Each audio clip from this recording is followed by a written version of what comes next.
Yesu ashimwe. Dusangire amajambo dusanga muri Zaburi ya 66 umurongo wa 5 n'uwa 6 haravuga ngo nimuze murabe ibikorwa vy'Imana iteye ubwoba kuvyigirira abana b'abantu. Yahinduye ikiyaga humutse kandi baciye mu ruzi n'ibirenge, aho niho twayinezererewe. Dusangire ijambo rivuga ngo ibikorwa vy'Imana biratangaje. Uyu mwanditsi wa Zaburi yari karihweza ibikorwa Imana ikorera abana b'abantu, agenda yibuka n'ivy'Imana yagiye irakora, aravuga ngo iteye ubwoba mu vyigirira abana b'abantu. Kandi n'ivy'ukuri Imana yaturemye mu ishusho yayo, iradukunda. Rero nico gituma iba mu ruhande rwacu, ikatugirira neza, ikadukorera ibikomeye.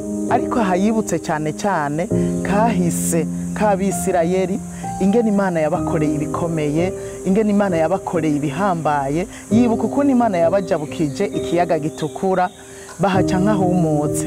Hanyuma yibuka kandi ukuntu yabajabukije n'uruzi Yorodani, naho nyene bahaca nk'ahumutse binjira mu gihugu c'isezerano. Abisirayeli bamaze gushika mu bugaragwa, Imana ntiyabaretse bonyene.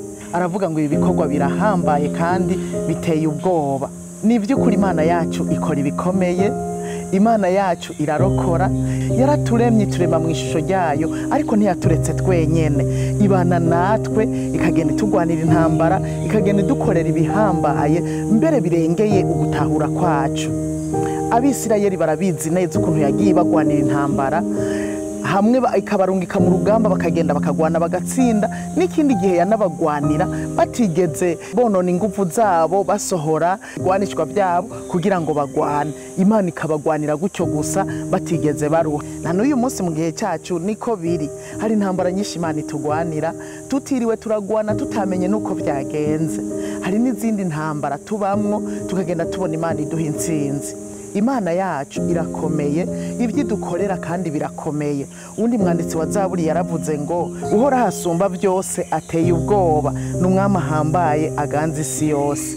Mwene data uri kuranyumviriza, uko bimeze kose mu buzima bwawe numwizigire. Niwamwizigira ntuzomaramara, niwamwizigira ntuzokogwa n'isoni. Kubera iki? Kubera ibyo akora birahambaye, birakomeye. Uretse n'ivyo ashoboye byose. Nuko rero nitwamwizigira ntazoduhemukira, kandi ubwacu ntituzokogwa n'isoni. Imana ibahezagire.